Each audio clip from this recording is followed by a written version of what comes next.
నమస్తే అండి. నేను మీ భవానీ కుస్మాని. నేను బాగున్నాను. మీరు బాగున్నారు అనుకుంటున్నాను. అందరం బాగుండాలని ఆ భగవంతుడిని వేడుకుంటూ ఈరోజు కూడా కొన్ని మంచి విషయాలు చెప్పుకుందామండి. ఈరోజు నేను చెప్పాలనుకున్న విషయం ముందు చదువు దగ్గర నుంచి చెప్తానండి. అంటే చదువు అంటే మళ్ళీ వెనక్కి వెళ్తారేమో, కానీ తిరుపతిలోని శ్రీ విద్యానికేతన్ గురించి మాట్లాడుతున్నానండి. ఈ శ్రీ విద్యానికేతన్ ఎవరిది అని మీకు అందరికీ తెలుసు. మోహన్ బాబు గారిది అని తెలుసు కదండి. అందుకని దాని గురించి చెప్తాను. 15 ఏళ్ల క్రితం మా అమ్మాయి అక్కడ చదివింది కాబట్టి ఆ కొన్ని విషయాలు నాకు తెలిసినవి కాబట్టి ఆ తెలిసిన విషయాల వరకు నేను చెప్తాను.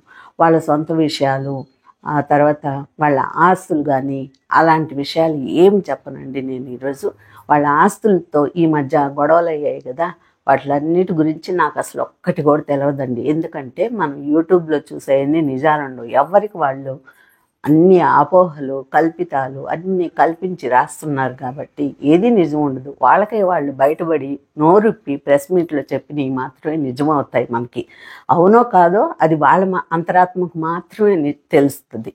కాబట్టి మనం యూట్యూబ్లో చెప్పేవాళ్ళు కొంతమంది వాళ్ళకి అవసరాన్ని బట్టి రకరకాలుగా మాట్లాడుకుంటారు.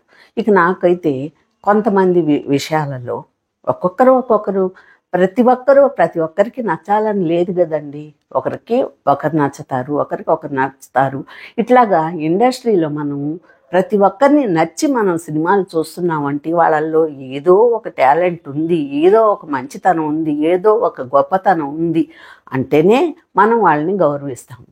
నేను ఎవరినైనా కూడాను సినిమా యాక్టర్ని అంటే ఒకవేళ నేను చిన్నప్పుడు ఏమన్నా ఏకవచనంతో అనేదాన్నేమో అని ఏ రోజు కూడా నేను ఎవరికన్నా చెప్పేటప్పుడు కానీ, మీతో చెప్పేటప్పుడు కానీ చిరంజీవి గారు అంటాను. కానీ అంటే పెద్దవాళ్ళు ఇప్పుడు జూనియర్ ఎన్టీఆర్ అంటే నేను జూనియర్ ఎన్టీఆర్ గారు అని అంటే ఓవర్గా ఉంటుంది కదా.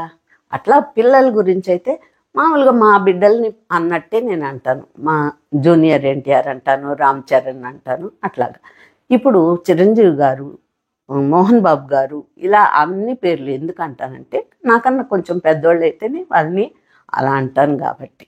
ఇక మనం ఎవరినైనా కూడా అసలు మనం తక్కువ చేసి ఎందుకు మాట్లాడాలండి? తర్వాత వాళ్ళతోటి మాకేమైనా రిలేషన్ ఉందా, పరిచయాలు ఉన్నాయా, మాటలు ఉన్నాయా? ఏమి లేవు. నేను చెప్పాలనుకున్నది ఏంటంటే మా అమ్మాయి అక్కడ చదువుకుంది, 15 సంవత్సరాల క్రితం చదువుకున్నది. అప్పుడులో మా ఫీజు ఏంటంటే 25% ఫ్రీ ఎడ్యుకేషన్ అన్నారు కదా. అది కరెక్ట్ అండి. పేద పిల్లలకని కాదండి, మెరిట్ అంటే వాళ్ళకి ర్యాంకును బట్టి వాళ్ళు ఇచ్చేవాళ్ళు. ఎందుకంటే పేదలకు కాదు ఆయన చెప్పింది, చదువును బట్టి ఇచ్చేవాళ్ళు. ర్యాంకుతో వచ్చింది కాబట్టి మా అమ్మాయి అక్కడ బీసీలు, ఓసీలు ఏదీ లేదండి. ఆడ క్యాస్టే లేదు అసలు. అప్లికేషన్లో క్యాస్ట్ అనే మాట ఉండదు. ఏ క్యాస్ట్ అయినా ఒకటే అక్కడ. కాబట్టి మనకి అక్కడ ఏంది మనం రాసుకుంటారు కదా వాళ్ళు, మనం అక్కడ కౌన్సిలింగ్ జరగద్ది. ఆ కౌన్సిలింగ్లోనే మనకి సీట్ వచ్చిందనుకోండి, ఆ సీట్ కోసం ఎంతో తపన పడే వాళ్ళు ఉంటారు. ఎంత డబ్బైనా పెట్టి చేరాలి అనుకునే వాళ్ళు ఉంటారు.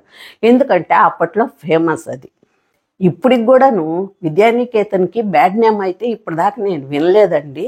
ఎందుకంటే వెనకబెట్టిన కాలేజీలన్నా కొన్ని ఏమన్నా ఈ మధ్య కాలంలో రైడింగ్లు జరగడము, తర్వాత కాలేజీల్లో పిల్లలు ఎట్లయిపోవడం అట్లయిపోవడం అని రకరకాలుగా వింటున్నాను. కానీ విద్యానికేతన్లో ఏ రోజు నేను బ్యాడ్గా ఏదీ వినలేదండి. ఆ తర్వాత మా అమ్మాయి చదువు అయిపోయి బయటకు వచ్చిన తర్వాత కూడా నేను మంచిగానే వింటున్నాను. 1-2 మాటలు ఏదైనా కూడా విద్యానికేతన్ గురించి మంచిగానే వింటున్నాము.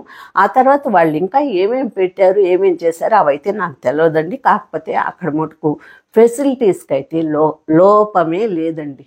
ఎందుకంటే మా అమ్మాయి చెప్పే మాటల్ని నేను వినేదాన్ని వచ్చినప్పుడల్లా. అంటే మేము హాస్టల్లో అక్కడే చేర్చాము. అక్కడే ఉండి మేము మా అబ్బాయిని ఒక హాస్టల్లో, మా అమ్మాయిని అంటే ఒక కాలేజీలో. మా అబ్బాయి బీకామ్ కంప్యూటర్స్ తీసుకున్నాడు, మా అమ్మాయి బీటెక్. అందుకని మేము అక్కడే ఉన్నాం, పిల్లలు అక్కడే ఉండేవాళ్ళు. ఫస్ట్ అయితే ఒక 2 ఏళ్ళు అక్కడే హాస్టల్లో ఉన్నారు కదా. ఆ ఫుడ్ గురించి వాటి గురించి కూడా కొన్ని చెప్తాను. అక్కడ ఫుడ్ విషయంలో 7 డేస్కి 7 ఐటమ్స్ ఉంటాయండి బ్రేక్ఫాస్ట్. ఇక వెజ్ నాన్ వెజ్ రాసుకుంటారండి.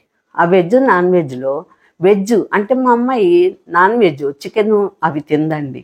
అందుకని ఎగ్ మాత్రమే రాయించుకుంటుంది. కానీ ఆ ఫుడ్లో మటుకు వెజ్ తినే వాళ్ళకి ఒక రకం, నాన్ వెజ్ తినే వాళ్ళకి ఒక రకం కాదండి ఫీజు. అంతా కలిపి ఒకటే ఫీజు తీసుకుంటారు. ఇక మా అమ్మాయి అయితే ఎగ్ తీసుకుంటుంది కాబట్టి, చికెన్ తినదు కాబట్టి ఎగ్ తీసుకుంటుంది. అది ఏంటి, వీక్లీ ట్వైస్ ఎగ్ ఇస్తారు. తర్వాత సోమవారం ఇడ్లీ పెడతారు. అంటే వాళ్ళకి లెక్క అండి. మంగళవారం అయితే దోశ ఉంటుంది, బుధవారం అయితే పూరి కానీ చపాతీ కానీ, పూరి కుర్మా ఇట్లా ఉంటుంది. తర్వాత ఒక్కొక్క రోజు ఒక్కొక్కటి, ఉప్మా ఒక రోజు, అట్లా బ్రేక్ఫాస్ట్ మనం ఇంట్లో చేసుకుంటామండి అట్లాగా. తర్వాత మనం ఇంట్లో ఒక రకమో ఏమో చేసుకుంటాం, వారం అంతా కూడా రకరకాలుగా మార్చి మార్చి చేసుకోం, అట్లా ఉంటుంది. ఇక మా అమ్మాయికి ఇడ్లీ అంటే ఇష్టం లేదు కాబట్టి ఆ రోజు మళ్ళా ఇష్టం లేని వాళ్ళకి వాళ్ళు బ్రెడ్ జామ్ ఇస్తారండి. తర్వాత సోమవారం మా అమ్మాయి నాన్ వెజ్ తిందంటే ఎగ్ కూడా తినదు కాబట్టి ఆ రోజు బ్రెడ్ ఆమ్లెట్ తినడానికి లేదు కాబట్టి బ్రెడ్ జామ్ తినేది. తనకి ఇష్టం కాబట్టి తను తినేది. అంటే ఇదంతా మనకి ఇంట్లో కూడా జరగద్దా? నాకు తెలిసి నేను అదే అనుకుంటాను.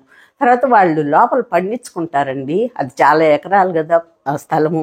ఆ లోపల పండించుకునే కూరగాయలు ఉన్నాయి కదా, ఆ కూరగాయలతోటే వీళ్ళకి ఫ్రెష్గా అంటే ఆర్గానిక్ కూరగాయలతోటి వంటలు చేసేవాళ్ళు. తర్వాత అప్పుడప్పుడు ఆయన మోహన్ బాబు గారు విజిటింగ్కి వస్తారంట భోజనం టైంకి. వీళ్ళు తినే టైంకి వస్తే ఒకరోజు మా అమ్మాయి కళ్ళారా చూసిందంటండి, సాంబార్ కాస్త పలచగా ఉందని ప్లేట్ ఎట్ట విసిరేశారంట. ఎవరైనా సూటిగా మాట్లాడేవాళ్ళు ఎవరికి నచ్చరండి నిజంగాను. ఎందుకంటే అబ్బా ఆయనకి కోపం, ఆయనకి నోరు ఎక్కువ అని అంటారు. ఎందుకంటే కరెక్ట్గా ఉండే వాళ్ళకి కోపం ఎక్కువ ఉంటుందండి. తర్వాత మనము ఏంటంటే ప్రతి ఒక్కరిలో ఒక్కొక్కటి క్వాలిటీ ఉంటుందండి ఎవరికైనా కూడా. ఎందుకంటే మనం మంచి చెయ్యాలి, పిల్లల్ని మంచిగా చూసుకోవాలి. ఆయన ఏంటంటే ఎక్కడి నుంచి ఎక్కడికి వచ్చారు ఆయన ఎన్నోసార్లు చెప్పుంటాడు. ఆయన జీవిత చరిత్ర మనందరికీ ఓపెన్ బుక్. అంటే మనం అందరం చూసేసిన పుస్తకం అది. ఇంకా మనం చూడాల్సింది ఏమీ లేదు. ఆయనే ఓపెన్గా చెప్పేసుకున్నారు మనకి. ఆయన ఎంత కష్టపడ్డారు, ఎంత పైకి వచ్చారు, ఎంత చేశారు. ఈరోజు ఇప్పుడు విషయాలు సినిమాలు అయిపోయిన తర్వాత ఇప్పుడు విషయాలు మనకు తెలియదు. పిల్లలు పెద్దోళ్ళు అయిపోయారు. ఆ తర్వాత వాళ్ళ ఆస్తుల గొడవలు, ఇంట్లో గొడవలు, పెళ్ళిళ్ళ గొడవలు, ఏ గొడవలు అవన్నీ మనకు అనవసరం అండి. కాలేజీ వరకు మనం అనుకున్నాం. కాలేజ్ గురించి, చదువు గురించి మాత్రం నేనైతే అక్కడ తప్పు పట్టనండి. నేనైతే చదువులో కానీ దేంట్లో కూడాను ఫస్ట్లోనే వచ్చింది. క్యాంపస్ సెలక్షన్స్లో కూడాను అక్కడ వచ్చారు పిల్లలు, చాలామందికి జాబ్స్ వచ్చాయి. తర్వాత మా అమ్మాయి కూడాను బయటికి రాగానే ఆ ఇయరే జాబ్ కూడా వచ్చింది సాఫ్ట్వేర్ ఇంజనీర్గా. ఇట్లా రకరకాలుగా మేము అక్కడ ఏమి నష్టపోలేదండి. తర్వాత ఫ్రీ సీట్ ఎలా వచ్చింది అంటే మా అమ్మాయి ర్యాంక్తో వచ్చింది. ఎంసెట్ రాసింది, మంచి ర్యాంక్ వచ్చింది, ఫ్రీ సీట్ వచ్చింది. మాకు అప్పుడు నారాయణ కాలేజీలో గోల్డెన్ సీట్లు ఉన్నాయండి. కానీ మనకి ఇది పాంప్లెట్లు వేస్తారు కదండి, మనకి కాలేజెస్ ఏది ఫస్ట్లో ఉంది, సెకండ్లో ఉంది అనేది మన స్టేట్లో. అప్పుడు నేను ఆ స్టేట్స్ వైజు మేము చూసాము. వాళ్ళ నాన్నగారు నేను ఇద్దరు కలిసి చూసాము. చూస్తే ఫస్ట్లో నెంబర్ 1 పొజిషన్లో ఉంది విద్యానికేతన్. ఇక మా అమ్మాయి పట్టుబట్టింది. అక్కడేం వాళ్ళ ఫ్రెండ్స్ జారలేదు, ఎవరూ జారలేదండి. ఎందుకంటే తనకి ఆ కాలేజ్ బాగుంది, నాకు బాగా చదువు వస్తుంది అనే ఉద్దేశంతో మమ్మల్ని వదిలిపెడుతున్నాను, నేను ఇక్కడ ఉండాల్సి వస్తుంది అన్న ఉద్దేశం కూడా తెలవక నేను ఇక్కడే చేరతాను, నాకు ఇక్కడే చేర్పించండి అని అన్నప్పుడు మా వారు ఏమన్నారంటే అంటే మగవాళ్ళు కదండి, వాళ్ళకి ఏంటంటే ఆడపిల్లని పంపిక బయటకు పంపిస్తున్నాం కదా, ఇంకొక డిస్ట్రిక్ట్ కదండి చిత్తూరు, మాది నెల్లూరు. ఇంకా అక్కడికి పంపిస్తుంటే అమ్మాయి రావాలన్నా పోవాలన్నా మేము చూసుకోవాలన్నా ప్రతిరోజు చూడలేం కదా, ఆయన నారాయణలోనే చేరుస్తామన్నారు. అంటే మా అమ్మాయి కౌన్సిలింగ్లో నేను ఇక్కడే చేరతానమ్మా అని అడిగింది. సరే వాళ్ళకి ఇష్టం లేని దగ్గర చేరిస్తే వాళ్ళు మళ్ళీ చదువుకోలేరేమో అనుకొని మేమైతే చేసాం. కానీ మనకి ఫ్రీ సీట్కి ఆయన ఆ రోజు అప్పట్లో అంటే సీటు బీటెక్ 15 years బ్యాక్ 22,000 25,000 ఉన్నిందండి. వీళ్ళకి 8,300 అండి, అంటే ఫ్రీ సీట్ వాళ్ళకి. 25% ఆయన ఫ్రీగా ఇస్తున్నారు కదా. కానీ అదేం లేదు, బాగా లాగుతారు అని అంటే ఇప్పుడు కొంతమంది కోసం వేయచ్చు, మీకు ఎలా తెలుసు అని. అంటే నాకు మా అమ్మాయి చదివింది కాబట్టి అక్కడ వివరాలన్నీ తెలుసు కాబట్టి ఇక ఏ విషయంలో ఏం మాట్లాడినా నాకు తెలియదండి. చదువు విషయంలో, ఫుడ్ విషయంలో అయితే మాత్రం నాకు తెలుసు. తర్వాత వాళ్ళు 2 సార్లు నాన్ వెజ్ పెడతారు తినే పిల్లలకి, తినని పిల్లలకైతే ఎగ్ తినే వాళ్ళకి ఎగ్ పెడతారు, వీళ్ళకి సపరేట్గా కూడా స్పెషల్ పెడతారు తినని వాళ్ళకి. ఇక ఆ రకంగా మనకి మన ఆల్టర్నేట్ కూడా ఉంది. వాళ్ళకి ఇష్టం లేని బ్రేక్ఫాస్ట్ అనుకోండి, ఇంకొకటి తినచ్చు, వాళ్ళు బ్రెడ్ ఆమ్లెట్ తినచ్చు, బ్రెడ్ జామ్ తినచ్చు, ఇట్లాగా. తర్వాత మేము ఏ రోజు కూడాను అక్కడ ఇంత కావాలి అంత కావాలని లాగలేదండి. ఇంత అని చెప్పారు, ఇంత అని మనం కడతాం అంతే. ఒక సంవత్సరానికి ఇంత ఫీజు అంతే. ఒకటే ఫుడ్కి మాత్రమే కాస్త, అంటే అప్పుడు 27,000 అండి ఫుడ్కి మాత్రమే. అంటే 3 పూట్ల తినాలి, బోర్డింగ్ లాడ్జింగ్ అంతా అక్కడే కదండి, మరి ఆ మాత్రం కట్టకుండా ఎట్లా ఉండాలి? ఆ ఒక్కటే మాకు ఎక్స్ట్రా అవద్దని, అదిగాక అమ్మాయి దూరంగా ఉంటుంది అన్న ఉద్దేశంతో మా వారు నెల్లూరులోనే తీసుకుందాం, ఓన్లీ ఫీజుతోనే పోద్ది, ఫ్రీ సీట్ కదా అని అన్నారు. ఎందుకంటే ఒక 10,000 వాళ్ళు కట్టించుకున్నా 8,300 ఫీజు పోను, మిగతా జేఎన్టీయూకి పోద్ది, యూనివర్సిటీకి. జేఎన్టీయూ యూనివర్సిటీకి పోద్ది కాబట్టి ఇక మాకు ఫీజు అంటూ పడింది 8,300. ఎక్కడైనా కూడాను అంతే ఫ్రీ సీట్ అంటే అప్పట్లో. ఇప్పుడు ఎన్ని లక్షలు ఉందో ఎంత ఉందో అది ఆ టైం దాటిపోయింది. ఇవన్నీ కూడా నేను కనుక్కొని మీకు మా పిల్లల దగ్గర కనుక్కొని చెప్పాలనుకొని చేయలేదండి, నాకు తెలిసిన మేరే నేను చెప్తున్నాను. ఎందుకంటే ఇవన్నీ డీటెయిల్స్గా కనుక్కోవాల్సిన అవసరం లేదు. నేను 15 సంవత్సరాల క్రితం మా అమ్మాయి చదువుకున్న విషయాలు, అక్కడ నుంచి నేను నా చేతులారా కట్టిన ఫీజుల విషయాలు, వాళ్ళు తిన్న ఫుడ్ విషయాలు, ఫుడ్ బాగాలేకపోతే వచ్చి పిల్లలు చెప్పరా అండి, మాకు ఫుడ్ అక్కడ బాగాలేదమ్మా, నేను ఉండను, మేము తినమని చెప్పరా? కాకపోతే వాళ్ళకి ఫుడ్ కూడా ఆల్టర్నేట్ ఉంది. ఇడ్లీ తినకపోతే బ్రెడ్ జామ్ తినేసి వెళ్ళిపోయేది కాలేజీకి. అట్లాగా అన్ని రకాలుగా అన్నీ బాగుండేది. ఆయన అక్కడికి వచ్చి అప్పుడప్పుడు సడన్గా వచ్చి ఇన్స్పెక్ట్ చేసేవాళ్ళు. ఎందుకంటే వీళ్ళు ఎలా తింటున్నారు, ఎలా పెడుతున్నారు ఫుడ్ అని. సాంబారు పలచగా ఉన్నందుకు ఆ రోజు విసిరేశారు అంకుల్ అని అన్నారు. ఇంకొక విషయం చెప్పాలండి, అక్కడ ఆయన్ని సార్ అనరండి, అంకుల్ అంటారు అందరూ. ప్రతి బిడ్డ అండి, చిన్న ఎల్కేజీ బిడ్డ దగ్గర నుంచి బీటెక్ వాళ్ళు పిల్లలంతా పెద్దవాళ్ళ దాకా, కాలేజీ వదిలి బయటకు వచ్చే పిల్లల దాకా అంకుల్ అని అంటారు. అంటే అంకుల్ అంటే ఎవరండి? ఒక మేనమామ, బాబాయ్ లెక్క. ఇక వాళ్ళ పేరెంట్స్కి ఆయన ఏమవుతారు? అన్నదమ్ముళ్ళు లెక్కే అవుతారు. ఒక రకంగా మేము ఎదురుపడి చూసుకోకపోయినా ఒకరికొకరు పేరెంట్స్ని ఒక అన్నదమ్ముళ్ళలాగా మేము భావించాం అప్పట్లో. ఇప్పుడు నేను ఈ చిరంజీవి గారు పెట్టిన ట్రస్ట్లు, బ్లడ్ డొనేషన్లు, ఇవన్నీ ఉన్నాయి కదండి, దానివల్ల ఆయన్ని గౌరవిస్తాం. తర్వాత తమిళ్లో సూర్య ఉన్నారు కదండి, ఆయన ఒక గ్రామాన్ని అడాప్ట్ చేసుకున్నారు. ఇలాంటి మంచి మంచి పనులు చేసే వాళ్ళందరినీ ఎవరండి తప్పుపట్టేవాళ్ళు? ఇట్లాగా నాకు కొన్ని విషయాల్లో కొంతమంది మీద ఒక గౌరవమైన భావం ఉంటుంది. వాళ్ళని ఎవరన్నా ఒక మాట అన్నప్పుడు ఎందుకు ఇట్లా జనాలు నోరుంది కదా అని రకరకాలుగా మాట్లాడతారు అన్న ఒక బాధ కూడా ఉంటుంది. నేను ఆ రోజు వాళ్ళదేదో ఇంటి సమస్యలదో ఏదో జరిగి గొడవలైనప్పుడు రకరకాల రాతలు రాశారండి. తర్వాత ఆయన వీడియోస్లో ఆయన మనకి లైవ్లో ఆయన కొట్టింది అవన్నీ కూడా చూశాను. ఎందుకంటే ఆయనకి 70 ఏళ్ళు ఉంటాయండి, ఇప్పుడు 70 ఏళ్ళు ఉన్నాయి అనుకుంటారు, 70 పైనే అన్నారు కాబట్టి. ఈ వయసులో ఆయన అప్పటి నుంచి ఇప్పటిదాకా కంటి మీద కునుకు లేకుండా కష్టార్జితం సంపాదించి అంత చేసి అంత డెవలప్ చేసి ఆయన పడుకోవడానికి కూడా స్థలం లేకుండా కార్ షెడ్లో పడుకొని సినిమాల్లో పైకొచ్చి తర్వాత ఒక విద్యానికేతన్ పెట్టి ఒక ఊరికి గుడెంతో బడి కూడా అంతే. ఈ బడి కూడా గుడితో సమానంగా ఆయన ఆ విధంగా ఆ విద్యాలయం పెట్టి ఫ్రీ సీట్ ఇచ్చి ఇంత చేసిన ఆయన ఈరోజు ఆయనకి ఈ పిల్లలు ఏదో ఒక విషయంలో గొడవలు పడ్డప్పుడు వాళ్ళ మానసిక స్థితి ఎలా ఉంటుందో మీరు అర్థం చేసుకోండి. ఇప్పుడు మనకు ఒక వయసు అయిపోయిన తర్వాత ప్రశాంతంగా ఉండాలా అన్న కోరిక ఉంటుంది. అలాంటప్పుడు వయసులో ఉన్నప్పుడు పడిన కష్టాలన్నీ మర్చిపోవాలంటే ప్రశాంతత కావాలి ఈ వయసులో. ఈ ప్రశాంతతని పోగొట్టినప్పుడు అప్పుడు మనకి విచక్షణ కోల్పోతామండి. ఆ టైంలో ఏం చేస్తున్నామో ఏంటో మనకే తెలియదు.